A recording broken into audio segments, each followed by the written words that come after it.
writing, and I don't have an idea. I think I probably do believe in evil, but the idea scares the shit out of me. Although the magazine was although Fontana is certainly not a moralistic writer, he is indubitably a moral one. His characters are called upon to make moral choices constrained from below by their base instincts for selfishness and vindictiveness, but also constrained from above by institutional bureaucracies.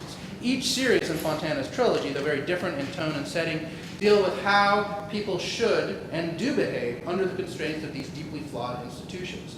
This basic dilemma, the possibility of action in a world that we have not made, undergirds all the ethical, theological, and social dimensions that Fontana brings to his work. Fontana never takes the glib position, in my opinion, that individuals are basically good and institutions are basically corrupting. His institutions, the hospital, the police department, and the prison, are imperfect but necessary. By the same token, institutionalized religion, depicted in his script, although never the main concern of an entire series, is always treated as something important and worthy of respect. Catholic clergy, for example, are never depicted as malevolent or buffoonish, nor are they seen as overly saintly, as seem to be the two poles in so many popular media. Fontana portrays them sympathetically committed to the spiritual life and engaged in hard religious work. A couple examples: St. Elsewhere, Father Joseph McCabe was the founder of St. Eligius. There are several sympathetic nun guest characters in Homicide, and as we'll see in Oz, two major characters are Catholic clergy. By contrast, Fontana's least sympathetic characters are spiritual hypocrites who undergo dubious religious conversions. In St. Elsewhere, for example, Seth Griffin, played by Bruce Underwood, a young Bruce Underwood, converted to evangelical Protestantism after his promiscuous lifestyle resulted in his contracting AIDS. On a more exaggerated level, in Oz, Tommy Kirk, an Irish Catholic inmate, converted to Protestantism because of the persuasions of a fellow inmate, an evangelical minister, but then in a power grab, typical of Oz, attempts to murder his spiritual leader, played by Luke Perry, by bricking him up in a wall. On a more nuanced level, we're going to see the same sort of thing happening with one of the lead characters in Homicide, Tim Bayliss, and his conversion to Buddhism in the final season. So then, who are the characters with whom Fontana asks us to spiritually identify? Who are the characters that best represents Fontana's own religious values, in my estimation? Not the ones who undergo sudden spiritual conversion, but neither are Fontana's moral heroes generically spiritual types who receive inspiration from unspecified higher power. His heroes come out of specific faith traditions and have particular relationships with those traditions. Fontana's most interesting characters are on some kind of journey of faith, but the journey is rooted in particular institutions and circumstances. One might say Tom Fontana's best characters reveal to us their lived religion, echoing the theme from earlier panel today. Fontana's own religious background helps us understand how he depicts religion in a series. As Fontana describes it, we come from a relatively traditional 50s, 60s Catholic, Italian, Polish family. Religion was not beat into our heads by our parents. They were certainly Catholic, but it's not like they were obsessively observant. We went to Catholic grade school, and I went to a Jesuit high school because that was a better education. Fontana may, in fact, be downplaying his Catholicism's influence on himself and his siblings. His brother was a seminarian who dropped out before being ordained and currently teaches in a Catholic high school in the South Bronx. And his sister is a nun who has occasionally worked in the prison system and actually was some of the inspiration for Oz. So clearly, some kind of religious gene or something in the family. Fontana recalls that Vatican II deeply influenced him in his formative years, opening him up to more dynamic and engaged concepts of his faith. Vatican II must have offered a creative young person such as Fontana in the mid to late 60s a way to feel connected to his Catholic heritage, his traditions, energized by its vision of social and spiritual action without feeling bound by its dogma. And now I'm going to talk very briefly, of course I do so in much more length in the paper, about each of the three shows, just to highlight a few aspects of this lived religion. First show is the first show is St. Elsewhere, which was really the first sort of grown-up show that I watched when I was about 13 when I started watching it and joining it in its third season. That and Miami Vice, I think, were two very formative hour-long dramas for different reasons in my own youth. St. Elsewhere's creators, Josh Brand and John Falsey, left the show after the first season.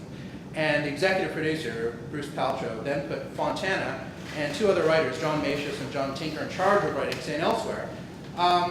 And so they really were given the ball and allowed to run with it. And starting from the 2nd season, we see these long character arcs that Fontana is known for.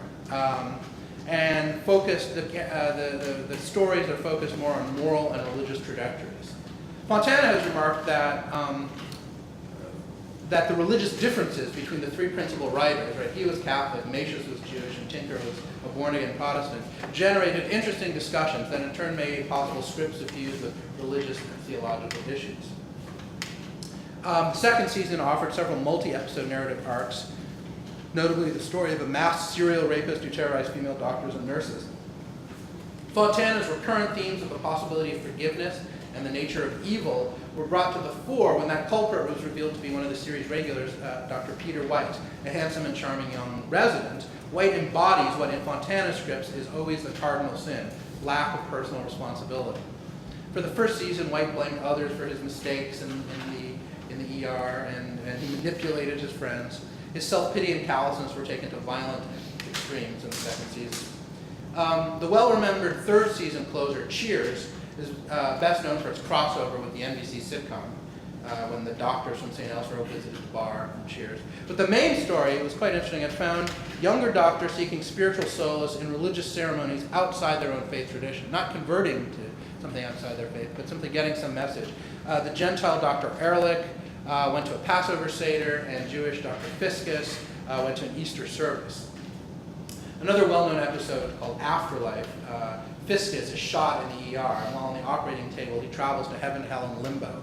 And in each region, he meets deceased characters from previous seasons. Fontana has remarked that his co-writers, not being Catholic, were not really familiar with the term limbo. Fontana imagined it as a place of mediocre spirituality, inhabited by referees and by 2 former patients of Fiskus who, when alive, deliberately removed themselves from both the pain and joy of life. In hell, Fiskus meets his old friend, the rapist, Dr. Peter White, who had been shot by one of his victims. White is now trapped forever alone in a rowboat on an endless sea, able to hear heaven above, which is depicted as a garden party. Even as he rails against God for putting him in hell, not admitting to any moral culpability. This sequence not only nicely concludes White's story arc from 2 seasons prior by showing Fiskus finally acknowledging his friend's guilt, but also highlights one of Fontana's principal theological concerns, the Augustinian notion of evil as an estrangement from God and as a lack of personal responsibility. The next show I'm going to talk about, Homicide, has some similarities to The Wire. Both are set in Baltimore. Both are based on the work of David Simon. Both were sort of known as anti-cop shows. And both were sort of known as the best show that you're not watching, critically acclaimed, low ratings. In Homicide, Fontana would get the chance to explore the nature of evil on a weekly basis. This is a show based on the lives of Baltimore police detectives, and it was unashamedly theological from the very beginning. From the very first line of dialogue in the very first episode, the newly promoted Tim Bayless joins the Homicide Squad, and he meets veteran detective Kay Howard, and she says, "Welcome to Homicide, we work for God." First line of the show. Okay. Subtle? No. But good writing. Bayless's partner is Frank Pembleton, Detective Frank Pembleton, played by Andre Braugher, and he eventually sort of became the de facto star of the show, maybe because of his awesome acting abilities. As a detective, he's portrayed as kind of the most zealous and the most fervent in his pursuit of the killers. And this righteous attitude towards his chosen career as homicide detective is linked to his Catholicism. Pembleton, many episodes go by without a mention of Pembleton's Catholicism. It's not something that's one of the main concerns of the show, but he makes enough references in various episodes to what the Jesuits taught me, for example, to inform the attentive viewer that his Catholicism, especially his Jesuit education, is a primary shaper of his identity. And this impression is confirmed in the episode called Work-Related, when Pembleton suffers a stroke, and there's a montage sequence, presumably of visions in his blood-deprived brain, include images of his co-workers, his wife, and his baby, but most prominently the Virgin Mary and Christ on the cross. Pembleton began the show with little faith in institutions. Early episodes show Pembleton superiors at the Baltimore Police Department using him for political ends and promoting incompetent racists above him. And we also know Pendleton has left the church and won't even attend Mass. But his faith comes from the certitude of the morality of his vocation as a homicide cop. But when in one particular episode Pendleton starts to question this morality, after he's asked by his lieutenant to engage in a department cover-up, he resigns, and Andre Braugher left the show.